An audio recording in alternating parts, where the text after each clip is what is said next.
I keep slicing, and while I do that, I try to kind of slowly walk back to get into a better position, so I don't get overwhelmed when the additional wolves come in. But overall, That's a it's good an point. attack. If you step backward, it'll give you plenty of room to maneuver and to use your full range of action.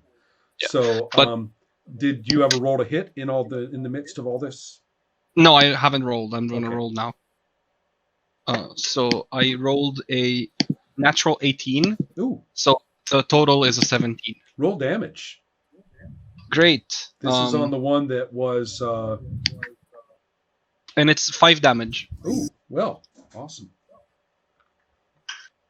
I don't know why I'm rolling so good. No, I have to say, I've been in our Dark Earth game. I am just rocking and rolling. You would think my character was this Allah insane is on warrior, my side. you know, which is great. Like I said in the post about that, I mean, this is my karma for having all those horrible rolls back when in my teens. In my teens, I could not roll for shit. I got bad hit points, bad characteristics, bad roll history, bad damage rolls, awful. So anyway, so I'm kind of enjoying it while it lasts. So you do the same.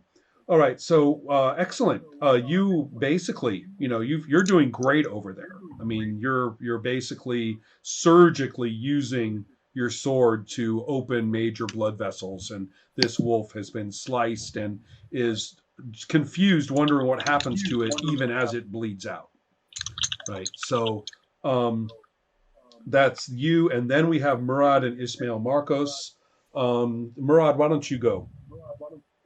So Lorenzo. Okay, so I've given a brief stare of disbelief to the guy next to me who's trying to scare the wolves, driven by the divine will with fire. But then I see yeah, right. application of violence was very effective, so I'm going to imitate him and just hack into one of the beasts. Okay, so good enough. Is this going to be one of the ones that just came down the stairs, or is it one of the ones which is right on Ilias? I'm trying to. Since I'm the closest to the stair, I'm trying to maneuver on the back, and push them into the room because they seem to be very agile and aggressive. Right. Maybe that's a good point. Okay, so go ahead and. Okay, it's a total of 23. Really? I rolled a 19. Yeah. You are just disgusting. Roll your damage. And damage. Don't worry, the damage is 3, so it's. Since the beginning. This is going to cement my hate for damage rolls, and because that's a very precise limp shot. Yes. On a wolf. Yeah. No, I completely agree. If you roll a 23, how on earth are you doing damage? But I don't get it, but that's the way the system flies. So let's see. You have definitely wounded one fairly severely, actually. In this case, probably a slash that came close to opening, to crippling it, but doesn't quite manage to hit the right spot. But it opens up. Yeah, but that's okay. Mentally, what I'm doing right now is keeping my shield high and try to maneuver them into, the fire of all my friends who seem to be very effective at killing these things. Yes. Okay, so excellent. And so, Ismail Marcos, I'm going to talk to you a little bit about what is happening with the blood and the book. Ready? Oh. Okay. He wrote in the. Oh, that's right. Yeah, he wrote in the chat. Listen. Yeah, he has a candidate, so he's going to keep inspecting the book. Right. Yeah. So So and, I will let you know that you all see Ismail Marcos looking at the book, and I'm going to make fun of him in his absence and say that he picks it up and even shakes it a little bit, just in case that does anything, because nothing else is happening. So okay. I will cut him some slack when he gets back in terms of offering him a little more action. I mean, a little more range of action in case he's up to something. So and what he says is that moves us into Greg. And what is your action? Well, it worked, so I'm trying again. I go for another arrow, but I'm trying to slow really back up, if it's possible. Okay. And I mean, which one? But I got the same. There, you have. Let me be clear on the choices, okay? There's Yes. one remaining Yeah. wolf who is unwounded, who is currently attacking Elias, right, among the bodies Yeah. of the fallen. And then there is another one that has just come in through the staircase who is unwounded. And then there is another one which Murad has just wounded in that group as well. So which one are you going to shoot at? The one that is wounded, the last one, I can Right. shoot him without risk for the other. Nobody said anything about that. Go right ahead. Okay. No, I'll try the new one, the one who just entered. Well, yes, but there are two of those, one that is wounded and one that is not. Yeah, then the unwounded. Got it. Okay. This one is bigger. You note that one is bigger than the others. Mhm. So go ahead, roll.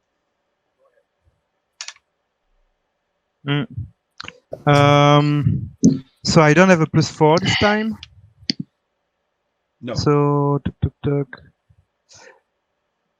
plus the 11. Okay. So it's So miss. excellent. Let's see. This would be Murad. You're the one who's right there on that wolf. Make a save versus paralysis, please. Oops. Ooh. Ouch. Okay, my save versus paralysis is 14, and I have to roll more than that, right? 14 or higher. Yeah. Mm. It's an 11, so okay. yeah. Right. Well, the arrow hits you, but the roll was not high enough to hurt you. So you have taken an arrow in, your clothing, in your armor. So Okay. it's more comedy than anything else. I'm actually going to say that you have some kind of hood or something, right? Yeah. And the arrow just kind of comes out next to your cheek, Okay. there by I'm going by to the add hood. another look of disbelief to my companions. Right. You're over there talking nonsense. You're hitting me with arrows, Okay. Yeah. Excellent.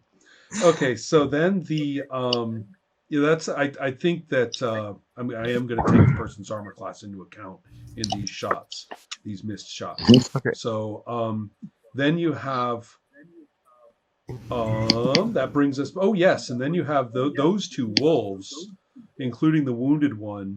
Both of them turn and attack Elias as well. So now he's going to have these two wolves join the one that's on him. So 10 and 6. Oh, I roll a 10 and a 6. My attack rolls for my wolves are quite poor. So, but now that these two have joined, the one that was still fighting you, Elias, and the unwounded one of the two that have joined you, both of them are female and both of them are distinctly bigger than the other four. At this point, having fought those things for... How do you tell that a wolf is female? Oh, shut up. No penis. Yeah. Good point. And so the thing I was going to say is that the one who had leaped at you first was the pack leader. He was the pack male. But these are the two badass females of the pack. So they are both there. And I have been specific in which ones you have hit because I have a little order here. And it is purely the luck of the draw. Purely the luck of the draw that has led to them being the unwounded ones at the end. So it's cool. So that's kind of an interesting development. Okay. I guess I'm going to try to attack one of the unwounded ones because, well, I guess if more of them are hurt, it's more likely that they'll wanna, just leave.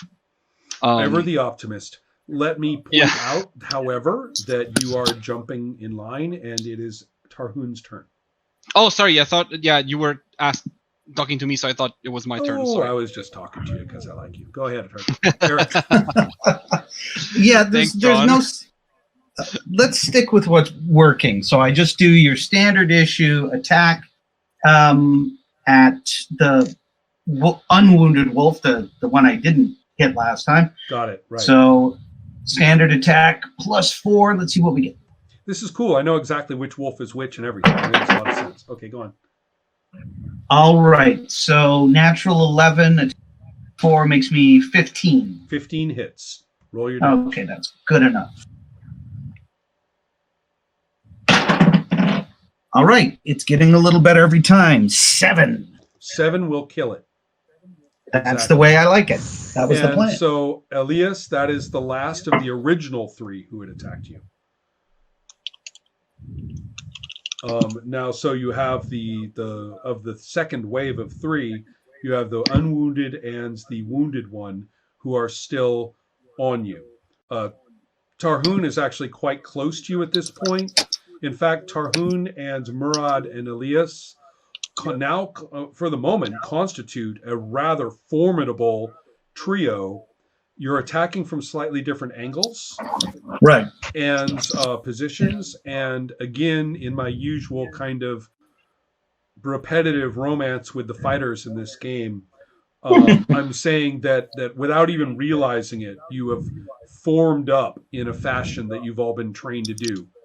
Yeah. So No, it's good. So there's just no question. You know exactly like where the other person is, and you're using weapons. Is everybody using a Yatagan at this point? No, I'm Yeah, using yeah. No, I have a curved Kilish. sword. Kilish. I don't know what's the name in like Turkish or Ottoman, but your regular curved sword, I guess. That's the Yatagan. Cap- It's a saber. Oh, Yeah. Okay, yeah, just your regular saber Yeah. or whatever. You know what's kind of interesting? Those heavily curved swords that you see, those are pretty much made up for the novel Ivanhoe in the 19th. Really? Yeah. Yeah. There never was this like these really curving tulwars. Those are some ceremonial things that you see. all over the world. Ceremonial. Yeah. Yeah, but Well, there's nothing. But the curved sword of the Saracens, it's just a saber. No, well, Okay. yeah, I know, Yeah. I know that it wasn't particularly special, but they Right. were used in the sense like It's sabers also have been sort used of throughout Europe. sort of amusing that it's also just as a little aside here. It's also sort of amusing that in Europe, in the literature of Europe and fantasy fandom, the straight swords of the Crusaders are pitched as superior weapons to these curved swords, these kind of beta swords of the era. Yeah. And this is again from the novel Ivanhoe, which basically sort of wrote the Crusades as far as anything after that was concerned. And then Walter Scott and then Axterbury, yeah, exactly. I guess. And so then, interestingly enough, the very same gamer culture falls all over having orgasms about how awesome the katana is. Why? Because it's curved. Yes, I see. Yeah, that's Like, pretty. what the fuck? I think it What, was the a Arabs small. don't get the curve the- right? Is that what's going on here? I can go on an hour rant about Yeah. people Yeah. putting the katana on a pedestal, but Well, that too as well, but the Yeah. joke being, of course, that here you have a lightly curved sword, which is obviously only okay, right? Because mean, it's- broadswords are straight, and then you have this other slightly curved sword, which is like, oh my god, it's so awesome. So, Europeans made curved swords all the time. I know, like I know. Oh, yeah. fucking messers. Cavalry slash. Germany. Cavalry Yeah, slash. it's So yeah, But I even- know. It's Like here in Germany, there were a shit ton of curved swords, Right. like right. messers, like knives they're called. But Yeah, yeah, I mean yeah. they're another It thing that is depends- interesting is how we have this fantasy that most of these swords were dual-edged blades, Right. while right. we have a very long tradition of single-edged blades in the West, and those are very often curved, and we have this myth that all these swords were double-edged, straight with a Right. point, well, I mean, it was pretty common. It was definitely probably the most common form of sword, but the most common form of sword changes throughout the Right. centuries. But Right. you could say that straight swords were more common on Well, average. I But think but we have at least a uh, couple of HEMA and related weirdos in this group, I think. yeah, And so like- therefore, yeah. And so you're about to tell us all about half sorting and all that. yeah, I stuff. don't Okay, want to stop. like, yeah, exactly. I don't want to like get into the. I see you. I can feel your look. Okay.